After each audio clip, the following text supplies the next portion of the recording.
So, hi everyone. Thanks so much for joining us. Thanks for viewing us on YouTube and to our live audience here on Zoom. Really appreciate you taking time out of your day to view us. This is the Business Conversations videocast with myself, Peter Doak, and Martin Gilchrist here as well. Look, we've had so many people view us on YouTube, more so than we thought that they would whenever we started. Martin, I can't remember. Is this episode 5 or 6? I think it's 6. Could be 6. So we've had so many people, and this is just our 6th episode. So we really appreciate it. So thank you so much for your time. I thought it might be a good idea just to give you an idea of who we are and what we're doing. So we'll introduce ourselves and then we'll give an idea of what the video cast is about before we then bring in our special guest that we have sitting patiently in our virtual waiting room. My name is Peter Doak. I run PDG Advertising in co.down. It's an ad agency. I like to think of it as a modern day kind of Mad Men for the new age, where we do Google ads, Facebook ads, and look at the customer journey for people. We've been working with customers all over the world for about 7 years or so now. It was our 7th birthday as a business last week. We barely even noticed it. We're very focused on looking after our customers and making sure that we're making communication better between our customers and their customers. And that's me. My wonderful co-host is here, and he's going to give an introduction to himself and what he does. Martin, take it away. My name is Martin Gilchrist, and I am the practice manager at Gilchrist & Co. Chartered Accountants. I'm as good as a man down here. The principal is Michelle Gilchrist. She is Michelle Gilchrist, FCA, senior member of the Institute of Chartered Accountants, one of the best accountants I know, and I'm not just saying that because she's my wife and also principal of our practice. And what we do at Gilchrist & Co. is we look after professional people in independent practice. And I could go into the ins and outs of all of that, but who cares? Nobody cares. But what I will tell you is this: my passion, the reason I'm here with my friend Peter, the reason we've done 7 of these, or 6, 5, whatever, 6. We need an accountant to count the number of sessions. Whatever that is, the reason I'm here is that I love small business. In fact, I love small business so much that we've restricted the growth of Gilchrist & Co. to about 300 clients at one time. By now, we could have been twice the size if that was something that we wanted to do. But Michelle and I have decided that we love what we do and the way that we do it and how we do it and who we get to do it with. And who we get to do it with is you, the people who are watching this tonight. And that's why I'm here. Not to make, well, I don't know, if we become billionaire podcasters, Peter, that'll be the icing on the cake. But really what this is about is me and you reaching out to other nice people and having a wee chat and enjoying that camaraderie. What's the word I'm trying to say, Peter? Yeah, well, I mean that's what we're doing here for sure. We're creating a slightly casual, slightly informal conversation, because Martin, you and I have them all the time. And what we wanted to do was bring that conversation to many people, and not just us. I'm sure just listening to us talk for ages and ages would get problematic over time. But now we have the opportunity to bring in amazing guests and people who we just really enjoy talking to. So if we can broadcast that out further, then that's fantastic. Martin, anything to say before we bring in our guest? I think there's a couple of things just to give people a little bit of the idea of the format tonight. So we want people to use the chat. Declan, Barry, use the chat. David, use the chat. Michelle, use the chat. Comment, ask questions, engage, tell us who you are, share your website. Now, I'm going to qualify this by saying I haven't passed this with Peter yet completely. But one of the ideas I had, Peter, and I meant to mention to you, was that we could, because the chat disappears once you come off the Zoom call, that it's gone. It'll not be shown on the video later on. But unless anybody strongly feels against it or doesn't want their comments to be on the thing, I was thinking we could take that and put it into the wee comments on the YouTube video that we share. That might be an option of what we're doing. So people who are watching the conversation get to see what was going on in the chat. But if you feel after the video, obviously there's an option. If you don't want your comments to be on, just let us know, and they'll not go on to the comments. But otherwise, I would love to. For example, Declan Barry has shared his website, Export Explorer, and that's a great way for us to get to know each other and connect. That will go onto the YouTube. So anybody who watches this video, the hundreds of thousands of people that are going to watch this video will get to see Declan Barry's website and any other comments or suggestions or questions that come up. What do you think of that idea, Peter? What do you think? Well, yeah. Great, definitely. Let us know if you don't want them to be on, and you'll know us, so you can tell us, and we can request any information like that for sure. Okay, cool. Well, what I'll do is I'll bring James, our guest, into the room right now. He should be joining us, and there he is. So tonight we are absolutely delighted to have on Business Conversations Mr. James Perry, who I actually know through Martin, and I'm just over the moon that we've got him on to have a conversation with him. James will give you an idea of who he is and what he's done. But I've really enjoyed interacting with James over the time that we've known each other, and it's a delight to have you on. James, do you want to give us an intro and give us an idea of who you are and what you do? Thank you very much, Peter, and hi to everybody. I always start with one of these things. The way people say, give us an introduction, people automatically say their job role or their job title. Well, I normally introduce myself. It used to be 4 words, but it's now 3 words, and that's coach, academic, and adventurer. And people tend to go, "Ooh, adventurer, that's really, really interesting. Let's learn some more about that." So, that hook to get people in. But yes, so what I'm all about, I'm an accountant. I'm a chartered accountant by profession, Peter. And accountancy was always in the blood. And done a degree in accounting, done a master's in accounting, qualified with Chartered Accountants Ireland in 2006.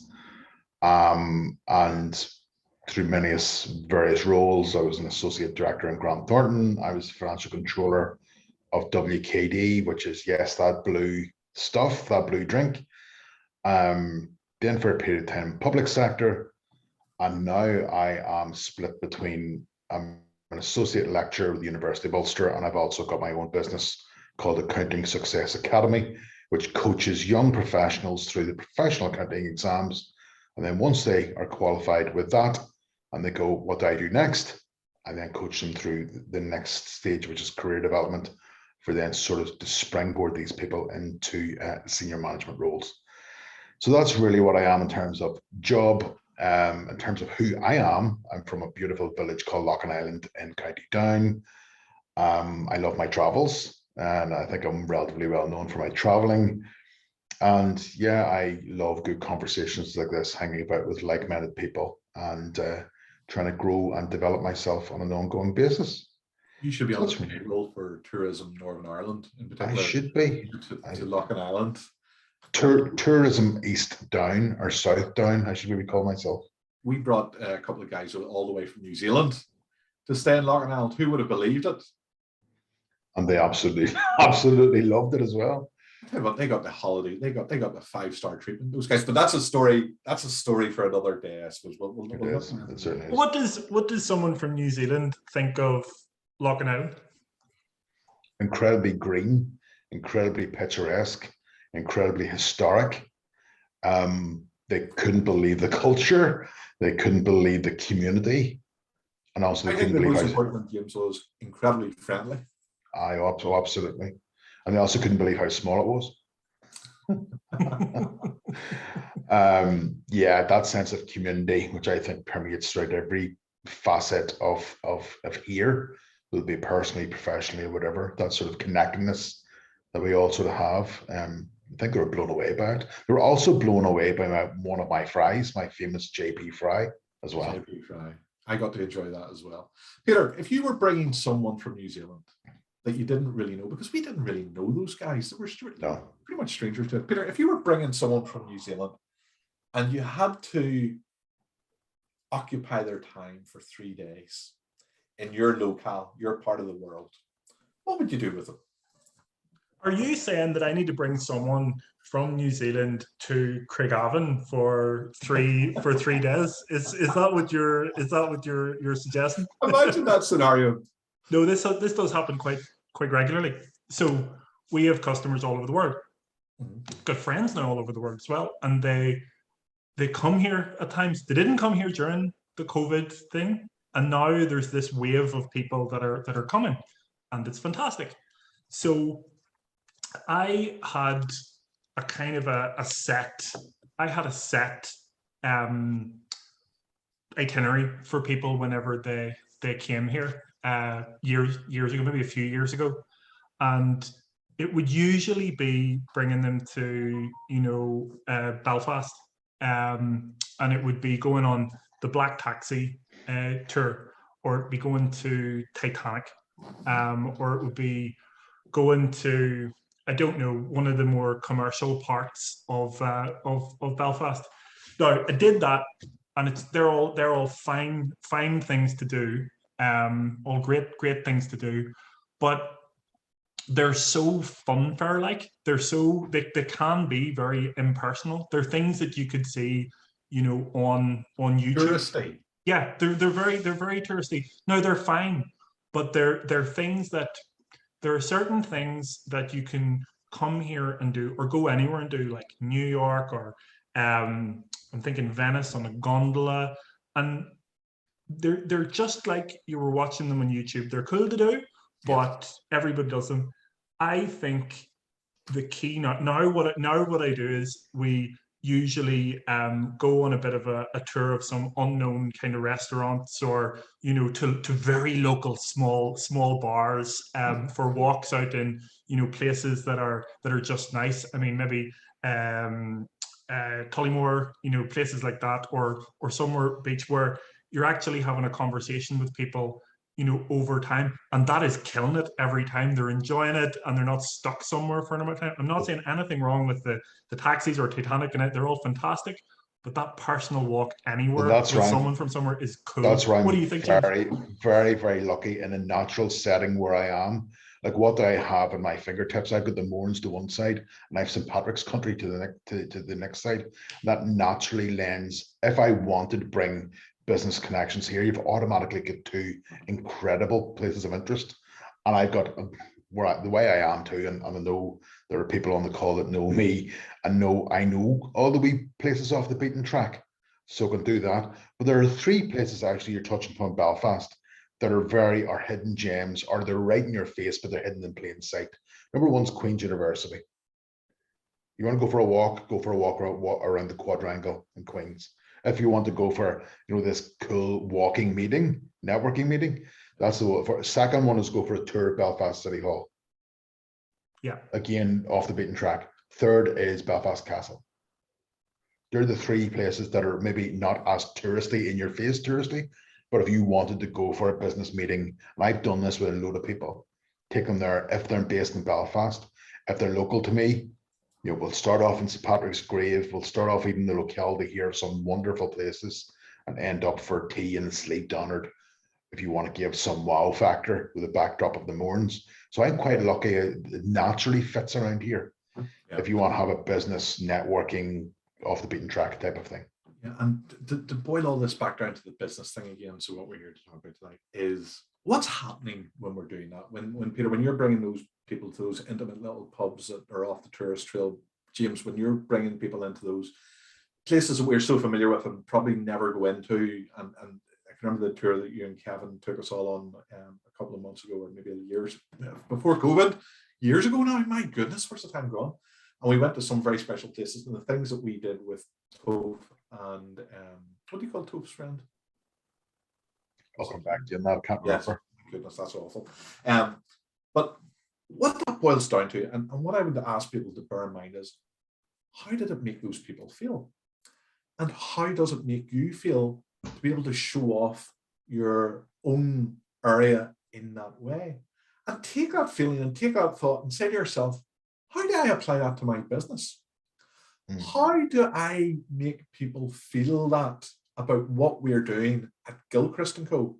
or in PDG advertising, or in James's business, how do you make people have that sense of wonderment of, this is special. I am being treated uniquely, and people care about what it is that, these people actually care about me, and actually are being considerate and are going the extra mile. I think what we're talked about in that conversation about the specialness of our place and where we are and what we're doing here is something that you can apply to business. I think it's something that if we did do that in our businesses, it would benefit the business and the clients as well.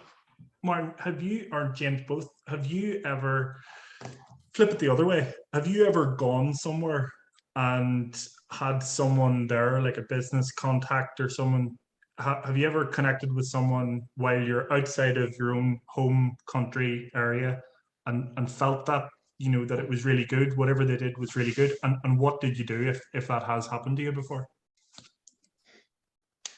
I'm going to say actually how I met Martin, believe it or not.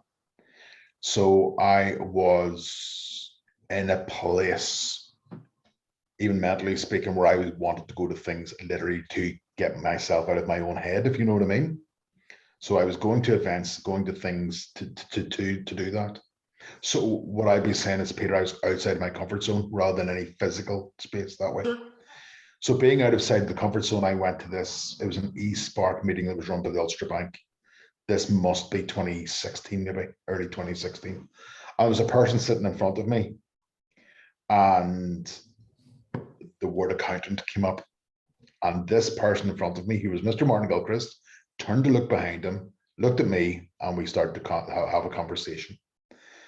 And there was many things. First of all, we found out we lived about 5 miles away from each other. We also found that there was connections with our families as well, that we had probably met indirectly. But what came out of all that was so much more. So there you go. To answer your question indirectly, it wasn't in a different country, or it wasn't but it was in a different sphere for me. Meeting somebody who I didn't know, but meeting those connections and clicking instantly like that. And then I think Martin, about 2 or 3 days later, we went for a coffee in Newcastle and just found out we had so much more in common. And that's where it grew from there. And the amount of stuff we've done in the last X number of years has been unreal now. It's a very fortuitous meeting, as I said. But these things happen once you're wanting to step outside your comfort zone and actually have that conversation with someone, or ask that question, or whatever. It's about taking that step forward. And the thing is, it doesn't even have to be that big. So you and me, James, we've done big things together. So we've hosted events and we've brought people together, and we've made things happen in the world. And that's big stuff relative to the size of our businesses. Lots of people probably have seen what we've been doing together. But just maybe 3 weeks ago, Michelle and I my wife and I went down in our wee camper van, with a wee Volkswagen camper van. It's the joy of my life. It's brought so much happiness to me. James has even been out in the wee camper van, and we've got chips many times. Feeling a bit left out here, but I'll put it to one side for now. I mean, I'll put it. You'll get a go. You'll get a go on it too. Well, went off down to Westport. We were in Westport for a couple of days and went down to Galway. And what we do is we don't stay in the van itself. It's like a wee day van, but we go to bed and breakfast. And bed and breakfasts are usually what they are. There's a bed and you get a breakfast, which involves bacon and eggs and sausages, and you go on to the next one. And they're usually okay. Some of them are bad, some of them are good, but they're much of muches. None of them ever stand out that much. But when we were in Galway, we were actually in a place called Oranmore. And we were in a bed and breakfast. And it was quite expensive because Galway's getting to be very expensive. So it was something like, for the two of us, it was like £130 for the night, which for a bed and breakfast is quite expensive. Or at least I thought so. I don't know. Maybe that's the moment. I thought it was quite expensive. And when we went in, the room was entirely adequate. It was clean and a nice bed and nicely decorated, but it was quite small. It was the smallest room that we'd stayed in with the whole trip. So over the course of the time we were down there, 2 more days, it was the smallest room of all, a wee tight sort of bathroom and a smallish sort of room. But out of the whole holiday, I will remember it as the best place I stayed in. The first thing was, when we went in, the guy who welcomed us at the door was the owner of the property, and he took time to really speak to us, to find out who we were, what we were doing, what we wanted to do that evening. He was good fun. He was friendly. He was welcoming. You would have thought we were the only person that walked through the door that week, and we weren't. all his rooms were full. I think he had about 7 rooms in the place, and they were all full all week. So he must take that care with everybody. So we went in and we felt like we were the only guest in the place. Then when we went down to breakfast the next morning, so we stayed that night, went out for dinner, we went down to breakfast the next morning. And Michelle had put in the notes that you send off to bed and breakfast beforehand to say that it's just gluten-free. They had gone to the trouble of baking gluten-free scones.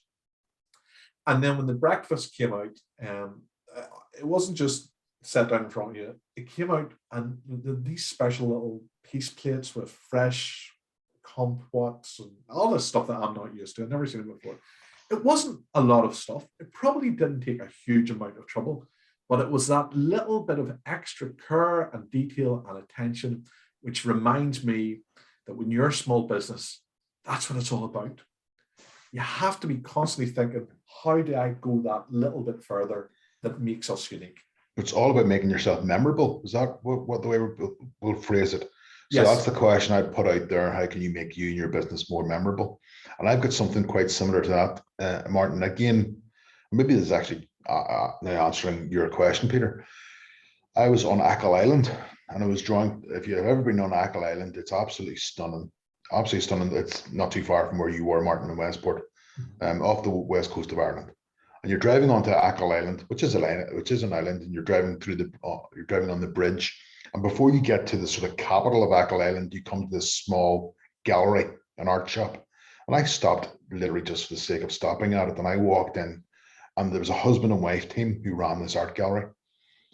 And as I tend to do, and I think I inherited this after my dad, where you just naturally go up, how are you doing? You start to have a conversation. You literally just want to have a bit of crack with someone. But we talked about how did he get into photography? How did he get into art, etc. And he says, James, I moved to Achill Island. I think he was in a corporate role, and he moved to Achill Island, and he said, I haven't worked a day in 30 years because his job was taking photographs around Achill Island, and he did not think that he had a job.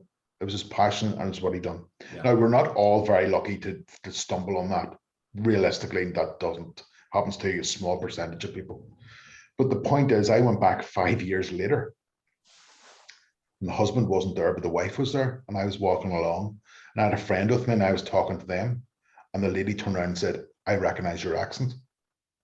5 years later, back on Achill Island, and we had another conversation. So maybe because I took an interest in them, I became memorable to them. But you know what's dangerous about that?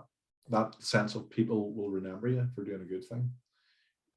You'll remember a bad thing far, far more than you remember a good thing. So somebody could be nice to you and you'll remember them, go, that was lovely and everything else. And how many people have been nice to us? We've made a nice comment, have been complimentary, have said your hair's lovely, James. Peter, I like your jumper, or you work very hard, that's a good job. If one person comes along and is really nasty to you, that's the thing that sticks in your head. And okay, so you're memorable for that reason. Yeah. And you can do that just by being busy, or just by being under pressure, just by being dismissive, or just by not saying thank you, or just by walking past someone and not seeing them when they were looking at you or waving you or anything else. So it's a two-edged sword. So you always have to be mindful of what's the little thing that I can do to be memorable, but at the same time, watch out that you're not being remembered for the wrong thing. Absolutely by accident. You're not treading on somebody's toe, you're not offending somebody accidentally and all that kind of stuff. Your thoughts on that, Peter? Is there any particular thing that stood out for you? Yeah, so in what you're saying, there's a common thread on all of those, and it might be just a common thread on everything. And I don't want to get too spacey on it, but time is the common factor there, because Martin, in the guest house, they took the time to care about what you needed. James, down there, you took the time to have a conversation with Martin in the first instance, and then took the time to have that interaction with the art gallery owner, and that's really, really important. And my experience, I had a really great experience in India, where I was sent over by the company that I worked for a long time ago. It was a wonderful experience, and I arrived there and I got to India, and everything was mad. All the colors were vibrant. It was like monsoon season. It was was hot rain. It was like it was incredible. And I felt really sick. Actually, I was completely out of my comfort zone. I thought I was going to be sick on the taxi because you had everything. You had like in the car, all the other cars were just converging on the car. And the way that they tell people how to get out of the road is by beeping the horn. So you've got everybody beeping the horn everywhere. And it's just cows walking up and down the road and that because they don't want to tell them to go on. The whole thing is head melt in a wonderful way. It's just if you're not expecting it, you can't really take it all in. It took me a little time to acclimatize, maybe an afternoon to acclimatize to it before I thought this is really, really beautiful. But the company that I was being sent out to see had sent someone to sort of take me around and show me around the place. And look, he showed me some of the most amazing things in the world. He showed me the castle in India, in the south of India, where Rudyard Kipling wrote the Jungle Book, because he had all these animals and stuff, around, so he was able to write the stories that he wrote. And the thing that I remember the most is just the kindness of that person taking time out of their day to show me around and show me around the places and the conversations that we have had. So if we go back to, where's the best place to bring people? I'm sure there are terrible places to bring people. I'm sure there are bad places to bring people. But if you're there bringing them around places, then I think that's huge. I think giving your time to someone is absolutely massive. I wanted to change gears ever so slightly. James, maybe you wouldn't mind telling us a little bit about Accounting Success Academy and what's going on in it right now. I'm going through a complete rebrand, and I've got. I saw that it was Accounting Success Coach before. It went from James Perry Exam Coaching to Accounting Success Coach to Accounting Success Academy, because I've now put the career development in there, so I'm now just no longer the exam guy. But I do want to rebrand, and I'm having a challenge. Do I just call myself just simply James Perry and become that name? But I'm going along the lines of need new website built, need a couple of portals there, relaunching a podcast, down to I've written a number of ebooks, but I've never used them. I've got a draft of a 120-page book on the basics of accounting in draft form in this computer. I need that done. There's just so many things in terms of sales funnels, in terms of raising my LinkedIn to the next level. All these other bits and pieces that you sort of go, okay, James, I've taken the business to a certain level. I'm getting quite a good salary out of it. How do I get it to the next level yet again? And how do I get that reputation? And I suppose what we've been talking about previously there is all about your reputation. How do I get my reputation to the next level? So that's where the business is going. And also in the middle of all that, you have to win and battle and fight to get clients, and still have to do all the good stuff and still get the finances right and still chase debtors and still get the marketing and still write content and still tweak courses, all in the midst of all that. So it's really never ending in the midst of it. But having said that, Peter, as well, I was talking to a person about this today, that it's afforded me the flexibility and that word you've just mentioned, time, to go and do other things I want to do, and essentially that's travel. The one great thing about Accounting Success Academy is that it's portable as well, and I can take it with me, have laptop, will travel. Okay, I do have a responsibility as an associate lecturer in Ulster University to be on site, which will be from September onward, but again, that's only 2 half days a week. So Accounting Success Academy can facilitate, that lifestyle continuing as well. So all very exciting in terms of taking things to the next level.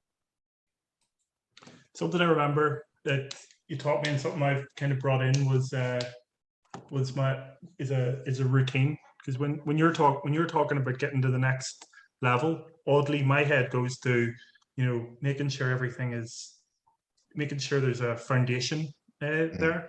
And one of the foundations that I go to is making sure I've got my routine in place. Now, I miss it on 4 out of 10 days or so, but if I can, get that a little bit better every week, then things go well. Do you still think there's value in routines of things? Believe it or not, Peter, it's the one thing that I let go during COVID Mm. was a solid routine. And especially, I suppose, with circumstances in life over the last 9 months, especially, routine went out the window because it was literally so many plates were spinning. And it's the one thing as well, rather than just accounting success academy, and this is the challenge to people out there in small businesses. Part of my routine that I now have to get put in place, and one of my priorities is actually me and my health. Because I'm now over 40. COVID, I put on 2 stone over COVID. And if I'm not working properly, how's the business going to work properly? So one of my things that I'm looking at now, it's easier said than done, is getting back into exercise, getting back into good eating habits, getting back into meditation. I used to really do a lot of that. Haven't done it in 2 years. Trying to work in yoga now as part of that routine as well, because my back's in pieces because I've sat for 2 years. That sedentary lifestyle. So that's the other thing that I want to build, is something around me. I'm great, and I wonder if people out there are great at advising your clients about all this, but you don't actually take on your own advice. So I have to. The regular painter who paints everybody else's house, and the paints go down. What do they always say? That the cobbler has got the worst shorn shoes of everybody. You know what I mean? That's what they always say. And I think I'm the same. You actually inspired me to even have a routine in the first place. So goodness knows how many other people you have inspired as well. Martin, probably hundreds around the world. What do you think, Martin, about routines, getting that foundation for yourself? Routines are absolutely essential. Routines are how we get everything done. People look at us and go, "There's only 3 of us in the practice now. How do you get through all the work that's involved with 300 clients?" People think about their own bookkeeping and they go, "Well, I struggle to find enough time every week to do my post the invoices and do my VAT return and do my self-assessment tax return and always leave it to last minute." How do you do it for 300 clients where you have loads of payrolls, loads of VAT returns, company accounts, self-assessment tax returns, queries, HMRC issues, and all that type of stuff? And it boils down to routines and lists. We know what has to get done over the course of the year. We can break that down into what has to be done in the course of a month. And then it goes down to micromanagement in terms of what can be done in a week, and then what can be done in a day. And our diaries are full each day with the stuff that has to be done, but there's a bit of flexibility there as well, so that we can deal with emergencies and deal with stuff that comes up that just become time sucks. But if you didn't have the routine, so a basic routine for me every morning, for example, is, and it's absolutely essential that we do this in order, because it forms the formation for everything else, is that we do our bank recs first, then we do our billing, then we do our credit control. Once the bank recs, billing, and credit controls out of the way, that means that the records are up to date. So we're then in an informed place to carry on and do all the rest of my job, all the rest of the administration, chasing people for work in, dealing with client queries that come in through email, out doing this type of stuff, preparing for events such like this. And if you didn't have the routine for the small stuff, the big stuff would all fall to pieces. But before we move on, Peter, before I let you move on to the next thing, I just want to bring up a wee point that's been raised by Linda, who has just joined us. Linda, first of all, thank you for persisting. And the reason Linda was late isn't Linda's fault. It's my fault. It would appear that the link that I've given everybody to come onto the call hasn't worked for everybody for whatever reason. Now, I'm not sure, David, and maybe you can comment if you're there, or Michelle, if or Declan even, I'm presuming that because you were here at the start that it worked okay. But was there any issue there? Is there anything that we need to be aware of for the next time? Was it difficult to find? Was it not obvious, or whatever the problem might be? And Linda, maybe you can comment as well about whatever the problem you found was, so that we can make sure it doesn't happen again. Because Linda, the last thing I wanted was for you to miss out, and for us to miss out on the opportunity to meet with you. So thank you for persisting. Thank you for letting me know that there's a problem. And it's good to have you in. So I thought I'd better bring that up and mention it, Peter, so people know. Absolutely. And it sounds like we're going to be looking for a new co-host at some point. James, are you interested at all in that? Absolutely. Yeah. I'm only joking. We're doing that spot right now. One wee thing just to touch on before we go on to the next one is, Martin, you're talking about the routine systemization. Absolutely. It's having those systems in place. And it could be the most basic system. Like my basic system is on Google Calendar. I couldn't survive without Google Calendar. And I have everything mapped out for the next, like every so often I'm mapping out whatever I have to do. In terms of a normal business process with my own, and I've got one bank account, you know what I mean? But I have this spreadsheet set up that all I do is do the bank entries of the day, and boom, I know where my accounts are, right? You know, in real time. I don't do zero or nothing like that, but I do have a spreadsheet that I'm very comfortable with. That's my system. I'm very comfortable with it. So I would say to people, yes, systemize, and it could be as basic as an Excel spreadsheet or a Google Calendar. Yeah, without a doubt. And of course, when we joke about the co-host, I wasn't. It would be a bit rough after. I think we're just, you know, we're learning how to do these things, so we'll definitely figure that out as we go. James, it would be remiss not to ask you a big question. You know, you talked about the, you know, Accounting Success Academy, and the rise of that and how you'll prepare for that. I think that, you know, I think you and I are very interested in travel and going places and doing things.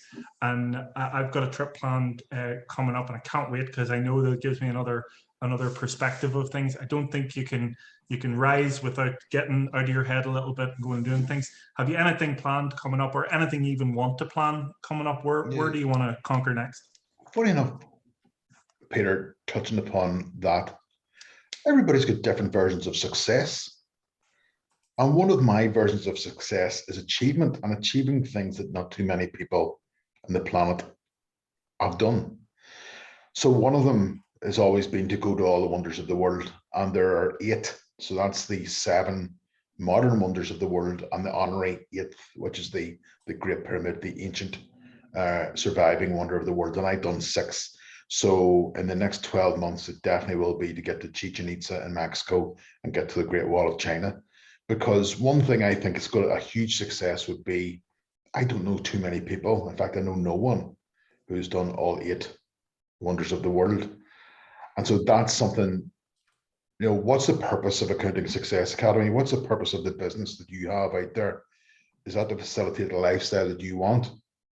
Martin and Michelle have a wonderful lifestyle, and they go to Westport, or they go with me to Newcastle for fish and chips, which is equally brilliant, to be perfectly honest.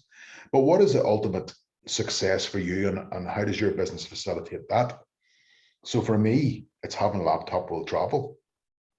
And that's a brilliant thing for me. So yes, those 2 wonders of the world, Peter, are you know, high on the hit list. Where I've been in the last 6, and the Great Wall. The Great Wall of China, and that will be the 8 wonders done.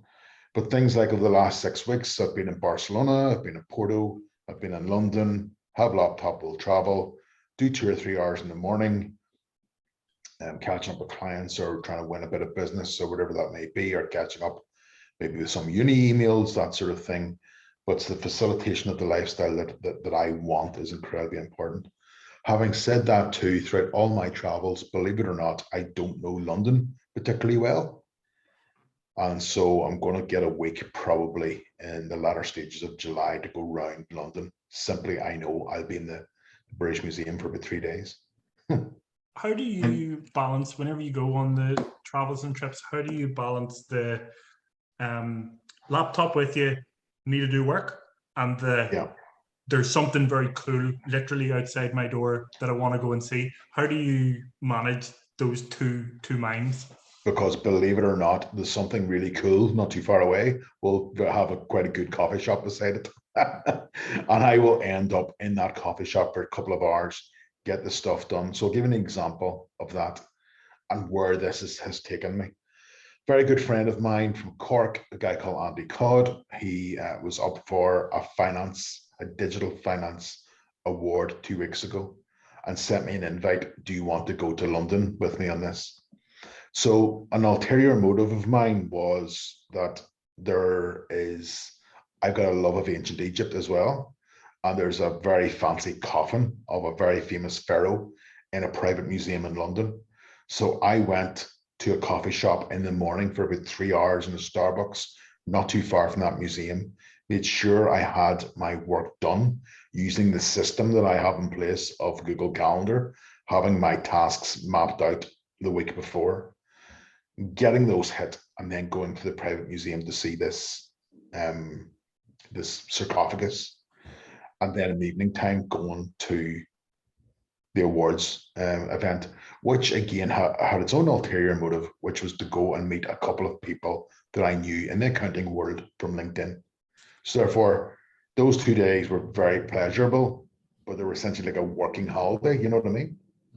Yeah. And that's how the useful thing about this, and the thing that's sticking out in my mind here, James, is about you telling us about the fact that you haven't been in London as much as you want to be, that you're interested in Egyptology, about your travels and all the rest, is when you fundamentally boil it down to what we're here for. What are we here for? And yes, we're here for a bit of crack, but it's about building our connections and building our personal brand and our business brand.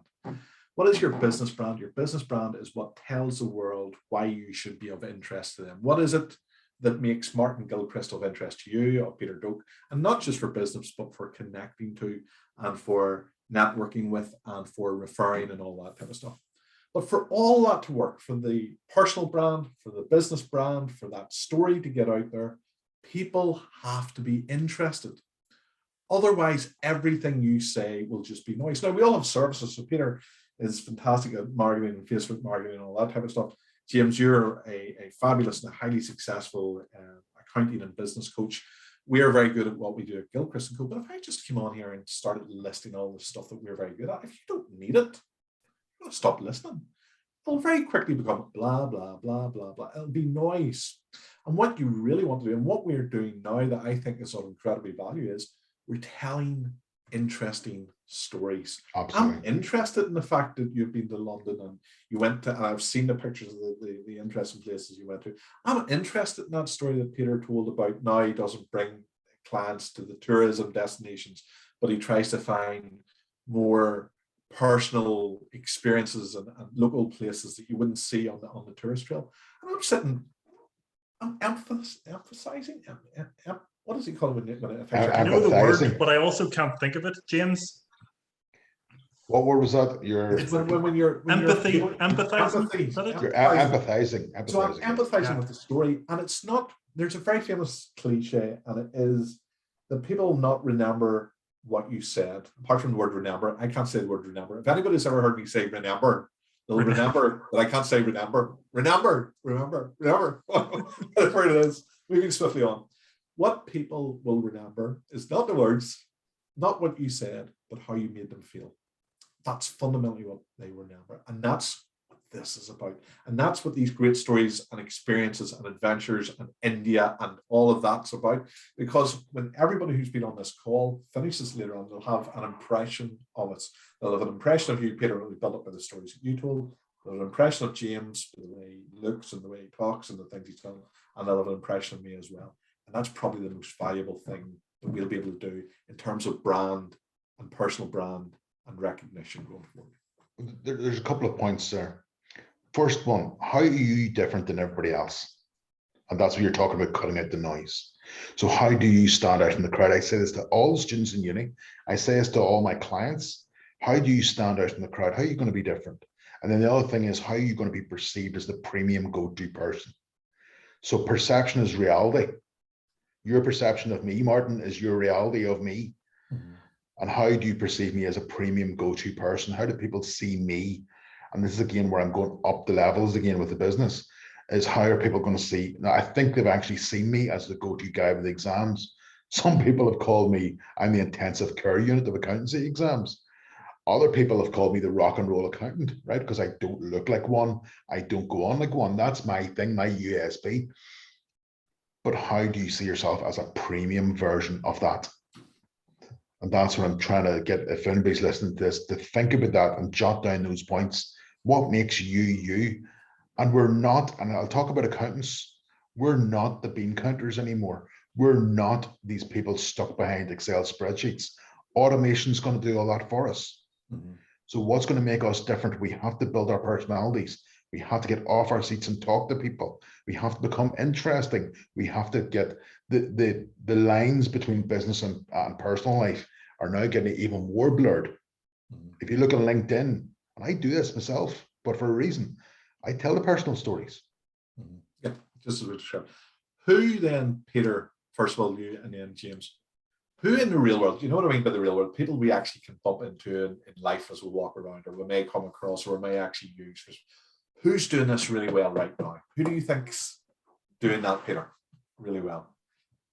This, I have to go back to something that we were talking about off air. So our audience are getting a little bit of insight into this. So right now, I am astounded, and James, you mentioned it first, the comedian circuit in Northern Ireland right now. So Very good. there are guys out there, our local Northern Irish comedians, who are, I would say, ranging from about the age of 24, under 24, young compared to myself, so about under 24 to about the age of maybe 45 or so. There's this spot of these wonderful comedians in Northern Ireland, and they're entertaining, and they do such good, and they're being their true authentic selves on podcasts, on content online. They're creating shows, they're creating things that people can watch and be entertained by, and it really, really looks good. So right now, in terms of getting a brand out there, getting an authentic brand out there, I think it's relevant for business conversations or small business conversations, because those guys are, small businesses. But I look up to them in terms of their ability to dominate the news feeds, YouTube, maybe not so much LinkedIn, but Facebook or Twitter or TikTok, all of those things. That's who I think are killing it right now in terms of attention, and doing really well in that way. James, what do you think? There is one guy in particular, and Martin, you've maybe heard me talking about this guy called Richard Moore, Moore. Now, he was the one that upped my game in the very first instance with LinkedIn. And I took one of his courses, and I was actually in contact with him today. And he's actually going to be running an event in London that I might go to. Might marry a number of objectives there. But if you look at his content on LinkedIn, I think that's where the eyeballs are at the moment regarding putting out. I'm not too keen on personal brand. I talk reputation, maybe. I'm just old school in that language. But if you want to put yourself out there in that, I think LinkedIn's the place to go to at the moment. Folks, get a look at Richard Moore, Moore. The style of his writing is fantastic. His graphics, the carousels, the different types of posts that he puts out every day, the variety of topics. So he's a LinkedIn trainer, but he doesn't necessarily talk about LinkedIn. He's all about sales, about conversion of clients, about maintaining that premium. And his content screams premium. And in terms of a business context, he's able to charge the premium price because he's perceived as the premium go-to person. So he's the person I'd be talking about. Sounds awesome. Martin, what do you see? So these are real people that I bump into all the time, and that's why I'm always glad to mention them. They're like the go-to list. And James, we were out with two of them during the week there. So JP Taggart and Sean Grant from Core Impact. They do some really fantastic stuff on LinkedIn, and it's not overly produced. It's not really expensive, time-consuming stuff. They really just write about what they're doing or what they care about, or what their why is, I suppose, for want of better words, but they don't describe it as that. And they write and they talk and they communicate in normal language, just the way we're talking now, and it comes across as very personal, but at the same time very sincere. Louise Brogan, who is all about LinkedIn, is really good at what she does. She has lots of content, and obviously that's her thing, is LinkedIn content. But the thing is, it shines through. It makes me think that if I needed LinkedIn stuff, that maybe I'd go to Louise Brogan, because her stuff is always there and it's always good and it's always interesting. And then there's the guys, Henry McCrory and his partner Chris. And Chris does this quite regularly. I haven't seen as much of it now, but he used to just about him cooking at home, and he has this beautiful house and a fantastic kitchen. And he just shares daily life of painting the house or cleaning the car or cutting the grass. but he films it on his iPhone in such a fantastic way, and he's consistent. You know, it came out regularly, and because he's a likable guy himself, he's just a nice person, and it comes across in the videos. And for organisations, there's Raise Ventures down in Merchants Court, down in the Cathedral Quarter. They seem to put out good stuff now about the events and stuff. They talk about what's going on in the world.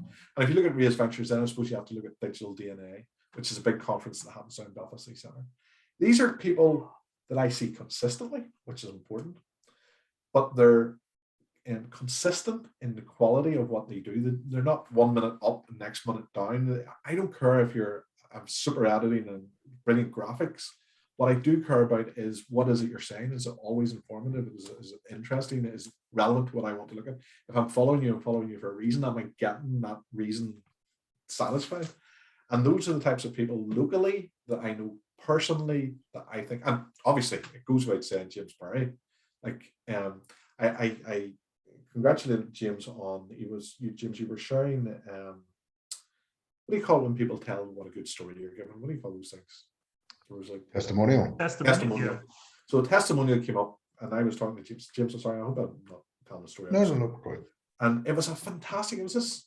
You've got loads of them, but there's this fantastic young woman. She came on, and she gave a fantastic testimonial. And I was sitting going, how does James get these people to do this? But obviously, you're giving a fantastic service, but I'm giving a fantastic service. I don't have these video testimonials. And I asked James about it when we met for dinner with JP and Sean during the week. And James, you let me know that wasn't a recent one. That was given to you before COVID or something.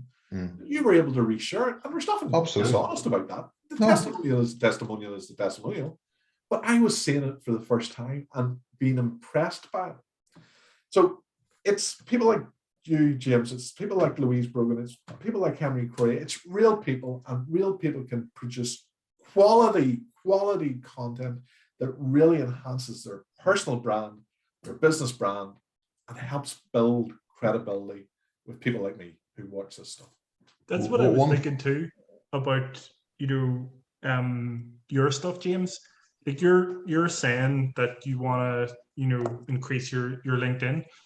I think the first time I spoke to you actually was because I had seen you so much on LinkedIn, really enjoyed your content and what you put out. It was either slightly before or during James Perry Presents type things.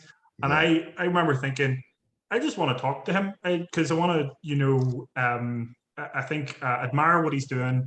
And I think a conversation would be a good idea. And you were gracious enough to say, yeah, let's jump on a call. And I really appreciated that. But what I wonder is, like, is that not really good? I suppose you'll always be striving for more, but do you not feel like you do have a certain power on LinkedIn? Oh, well, see, I've got two things fighting against each other. Number one, self-deprecation, which I think we all do here in this part of the world, and the other one is I'm a perfectionist, which I've had to dial down in my life, because you can't. Someone said to me, you're 80%, James, is somebody else's perfection, so go with that. So I don't necessarily see that. I think I'm from the state of mind, or from this part of the world where someone would slap you down, don't rise above your station type of thing. You know what I mean? And I don't see myself as what you say, like, a powerful LinkedIn presence. I don't see myself at all. But what I try and do, and actually this is what one thing I was going to say, I'm touching what Martin was talking about. Gary Vaynerchuk, Gary V, one thing I disagree with some of the stuff he says, but one thing he did say was, don't create, document. So you're talking about JP and Sean and Core Impact. They're documenting what happened that day. And they're literally just writing down what happened. And people are actually interested in that. Right? That's called now a new fancy term, which is now another buzzword on LinkedIn, storytelling. You see it all over the place. Storytelling. But I think that's just documenting what's happened. But what I need to do, I think, Peter, is not necessarily the gloss on the front to up my game on LinkedIn. It's what I need to do in behind, because I used to be very good at this, but I'm nowhere near consistent. And that is contacting people, having the conversations, opening up conversations with potential clients, having the Zoom calls with them. I've sort of fallen away maybe in the last 6 weeks regarding that. with different things. Maybe my emphasis at the minute is getting myself back to normal. But that's the other thing. So to up my game in terms of the conversations, in terms of the direct messages, in terms of lead generation, and then ultimately conversion into clients, that's probably where I need to up my game in that respect. I'm just aware, you know, the difficulty with these conversations with Peter and with our guests is I could sit here all night and chat. It's like sitting in the pub with your mates and you just want to go home. Do you know that saying, no, it's not 11 o'clock already, I don't want to go home. We chat all night, but unfortunately we can't. We'll have to finish, and it's not fair on and everybody else that has got a life. So we appreciate, David, your time, and Lindy, your time. And what I would say is, I suppose Peter will be finished up in the next few minutes or so, but David and Linda and Michelle and Declan, if you have any questions, see Declan has been commenting there as well. And the comments will go into the YouTube video comments when we upload it, unless you don't want to. Let us know if you don't want to. But guys, if you have any questions or comments that you want to make before we finish up, please do feel free to comment, and we will try and address this. So I just wanted to give a shout out to those guys and thank them for their time for joining us as well this evening, because we realize that it is time. Declan's put a very good comment in there at the very end there, Martin, about you can't get carried away with LinkedIn if you can't operate well face to face. I completely agree with that as well. If you're a faceless wonder and you simply think LinkedIn's going to do it all, it's not. That's the reason why I'm doing this. It's the reason why I go to Digital DNA. It's the reason why I've done that James Perry Presents thing. Like, I'm the accountant that does everything else. You know what I mean? Just people tend to know me for everything else, but then the accountancy comes in the background. You know what I mean? So I do agree with that. You can't be one dimensional either. Okay. There was I didn't really get to see it, but I see somebody's doing a podcast, and what they're doing is they're interviewing people and asking the question, what's important to you? I thought that was a great question to ask. And I think I'm going to ask Peter first of all, this is a conversation. It's not just us bombarding you with questions, James. So give you a chance to think of something good. But James, what's important? Or sorry, Peter, what's important to you? To me, is communicating and making communication better. It's my life's work. It's what I try to do with the team that I have. It's what I try to do with my customers, customers.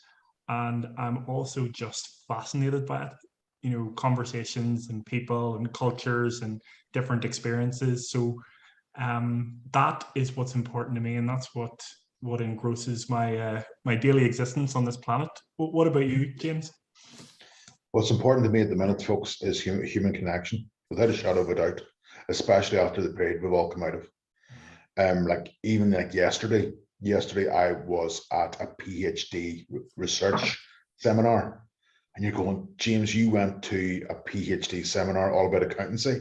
How boring would that be? But it wasn't. Not just with the content and the topics that are being discussed, but you know, we're getting back to face-to-face debates about topics. You know, conversations, even what Declan saying, the face-to-face stuff. Meeting you guys are on Tuesday, or sorry, on Monday, Martin, you know, for a bite of lunch and a bite to eat. You just don't know what comes out of that. It's that human connection. And being locked away for 2 years, I was yearning for that there. One wee small story that came out, and I'll shut up then, is that of one of the PhD theses that one of the guys were talking about, they were talking about a traditional bank versus digital bank, and the automation, the AI and behind all that. And one thing that came out was a comment of an old lady went into the bank twice a day and deposited maybe 12p the first time and 13p the next time to simply talk to somebody. And I think that just jumped out. I went, I don't care about your quantitative data. I want to talk about that sentence you've just mentioned. That's heartbreaking. And I think people are yearning for human connection at the minute. And thankfully, we're getting back to it. That's a brilliant example of it as well. Brilliant example. What about you, Martin? James was very kind when he talked about the great practice and the lifestyle that Michelle and I have with Gilchrist and Co. And he's absolutely right. And I think anybody who knows us knows that we really love what we do and who we get to work with and the stuff that we get to do. We absolutely love it. So what's important to me is maintaining that, keeping what I've already got. And that sounds selfish and self-centered, and to many extents it is. So, and why would our clients care, or why would Peter Doak care, why would James Perry care, or David or Linda? Why would anybody care about that if it's about my selfish interest? The reason I think people will care, and why I think it's important to other people, is that I know I'm smart enough to realize that I can't maintain any of this by myself.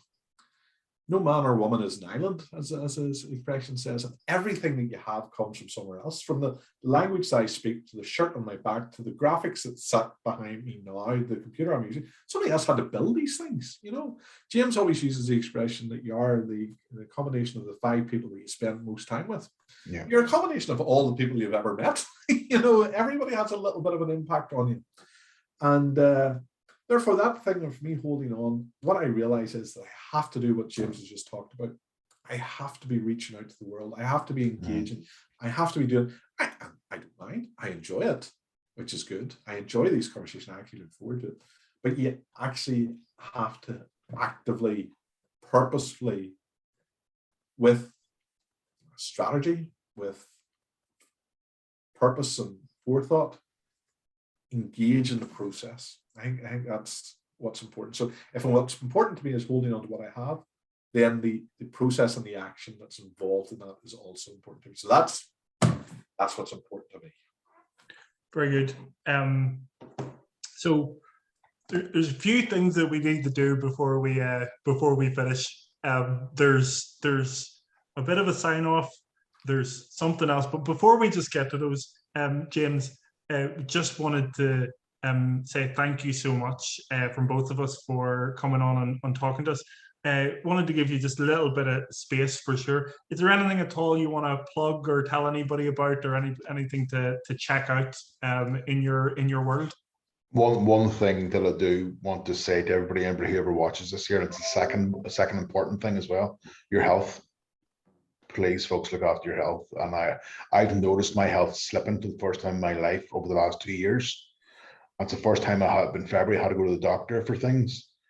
And business is great, but if you're not there or healthy, you can't be part of it. You can't grow your business, you can't do whatever. So look after your health and your mental health as well. So get routine. Absolutely.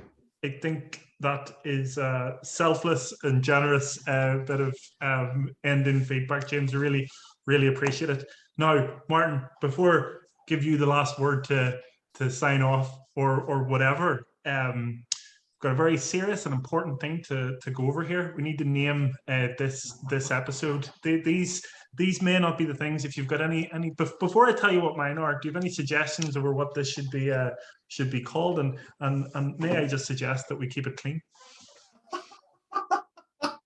You always keep it clean. Martin, looking at you. I'm thinking 3 men in a boat. 3 men in a boat. It's good. Any raise on that, James? You've caught me in that one. I was going to go very boring, go your health as your wealth, but 3 men in the boat. Go on ahead, Peter. You bring up yours there, and I'll think of one on the fly. Right.